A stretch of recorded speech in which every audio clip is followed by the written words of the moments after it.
Dans la paracha de cette semaine, la Torah, elle démarre un nouveau livre et on dit « Ve'ele shmot bnei Israël habaim mitzrayma et Yaakov ish uveto baou ».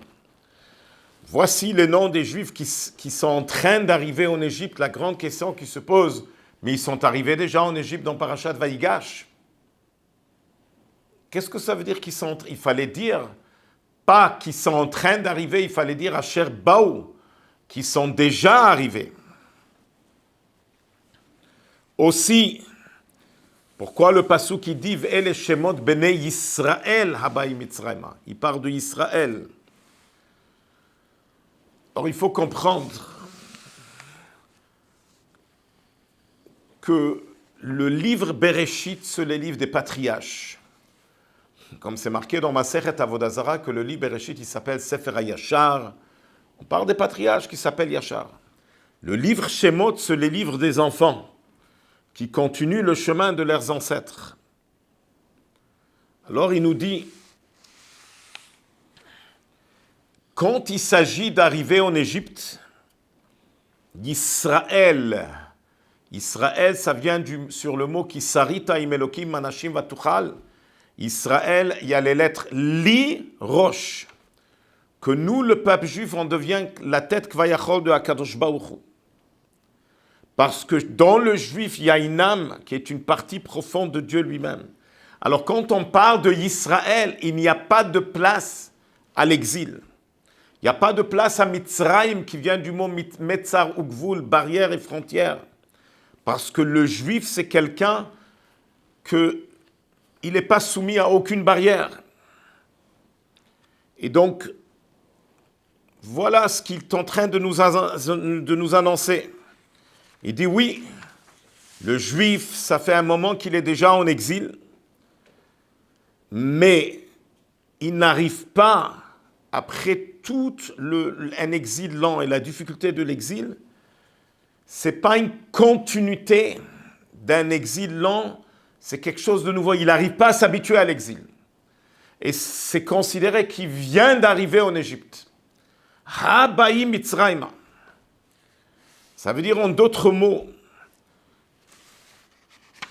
un juif, il ne peut pas s'habituer à l'exil. Et il doit constamment insister qu'il doit sortir de l'exil. Et c'est pour cela, quand HaKadosh Baruch il a annoncé à Moshe Rabbeinu, va annoncer au peuple juif sur la délivrance, qu'est-ce que Moshe Rabbeinu il a dit? Ils ne vont pas me croire. Et nos sages, ils disent que HaKadosh Baruch n'était pas content. Il dit, qu'est-ce que tu dis qu'ils ne vont pas te croire? Mais c'est des croyants, fils de croyants. Le grand commentateur sur place, dans la Gemara, Masechet Shabbat, il dit, mais c'est quoi la faute de Moshe Rabbeinu? Si Dieu, il sait qu'ils vont croire, mais Moshe Rabbeinu, il ne savait pas. Le Rabbi, il explique, il dit que Moshe Rabbeinu, il pensait qu'un exil si lent et si dur, qu'ils ont travaillé tellement dur pendant 210 ans, l'esclavage est devenu quelque chose d'habituel, de normal.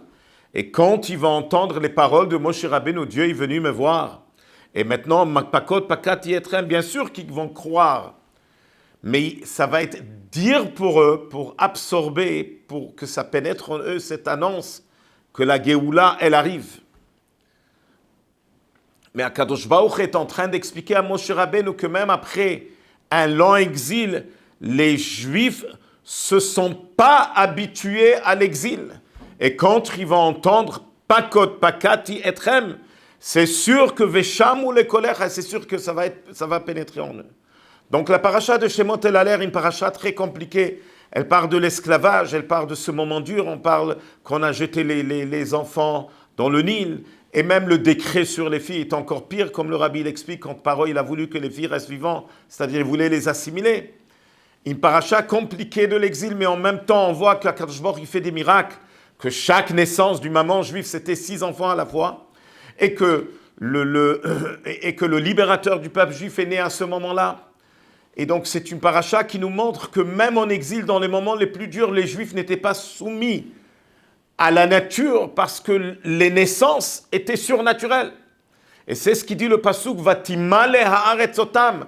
La terre de l'Égypte s'est remplie de Juifs, bien que les Égyptiens, ils ont tout fait parce qu'ils avaient très peur que le peuple juif va se multiplier. Qu'est-ce qu'elle dit la Torah? Le plus qu'ils les ont fait souffrir, le peuple juif s'est multiplié. Ça veut dire en d'autres mots qu'un juif, il doit savoir que s'il traverse un moment dur dans sa vie, il doit réaliser que dans ce moment dur, Akadosh Baruch Hu, il lui donne une force d'être Israël, l'iroche, de ne pas être soumis à l'exil, ne pas se soumettre à cette barrière et frontière de Mitzrayim, de ne pas vivre avec l'exil, mais vivre avec la délivrance. Et quand un juif, il ne va pas se soumettre à l'exil, il va vivre à la délivrance, ça va donner une force aux juifs de tenir dans ces moments et de vraiment sortir de l'exil. En même temps, on rappelle que la veille de Shabbat, c'est un grand moment, c'est la Hiloula de Rabbi Yaakov Abuchatzira et la Hiloula de Rabbeinu Moshe ben Maimon. Rabbi Moshe ben Maimon, que mi Moshe ve'ad Moshe lokam ke Moshe. Et de notre génération, le Rabbi est sorti avec un grand appel qu'il faut étudier le Rambam tous les jours, un Sefer HaMitzvot, la mitzvah du Rambam, ou étudier un Perek par jour, ou étudier 3 prakim par jour. Donc c'est un moment propice pour se renforcer dans l'étude du Rambam. Et comme la paracha de cette semaine, elle dit que Beyat Chazaka Yegarshem Me'artso, explique le Rabbi, que quand on étudie le livre, le grand livre du Rambam, Yad HaChazaka, parce que c'est partagé avec Yad, 14 livres, et le Rambam l'a nommé Yad HaChazaka, la main forte. Quand on étudie ces 14 livres, Yegarshem Me'artso, c'est comme ça qu'on va sortir de l'exil très prochainement. Shabbat Shalom.